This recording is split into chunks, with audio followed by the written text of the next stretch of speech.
any good designer, when he's looking at the orders of permanence, slides back and forth and thinks about all the different orders of scale of permanence as you're going through the design. But in general, we tend to design from the most permanent towards the more transient. Okay.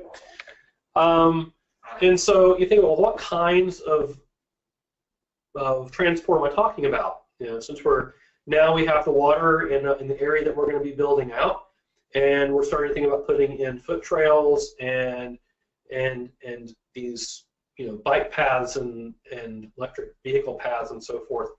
You can do things like solar electric vehicles. You can do the electric assist recumbent trike, which is a really cool piece of technology. That the device in the lower right hand, you can pedal yourself, or you can let it go on battery. And because the whole thing is so light, it's very, very efficient compared to even the most efficient electric cars, which are a couple thousand pounds, and it takes a lot of energy to run a 2,000, 3,000 or more pound vehicle around.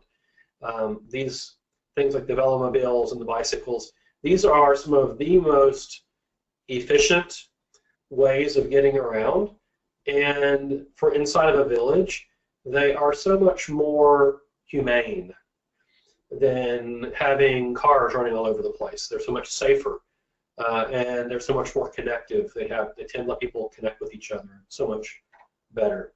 Okay, so you know, that gives us the capability of creating shared green spaces because we're not putting roads everywhere, and we have walking trails and bike trails and low-speed electric vehicle trails that really are much more compatible with shared green spaces.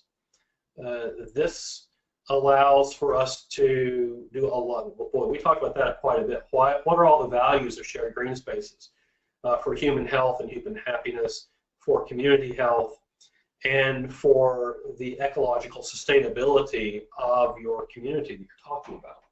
You know? So we also want to go and start, as we start laying out now, we've got this idea of the water in the landscape being fixed. We've got the trails and the paths and so forth. Well, we start to need to think about where our clusters of buildings are going to go. So we know where we need to have trails and paths to connect things.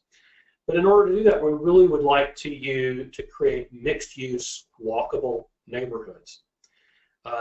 So that instead of, as we talked about when we talked about zoning, we don't have all the workplaces over here, all the shopping places way over here, and then the houses all over another area, and you can't go anywhere without having to travel a lot. Very disconnective, and requires a huge amount of energy, and burns up a lot of people's time in the day in transit. And what we'd really like to do is see homes, apartments, shops, all clustered for easy walking, and by doing that, we leave wild buffers for recreation and green spaces and so forth.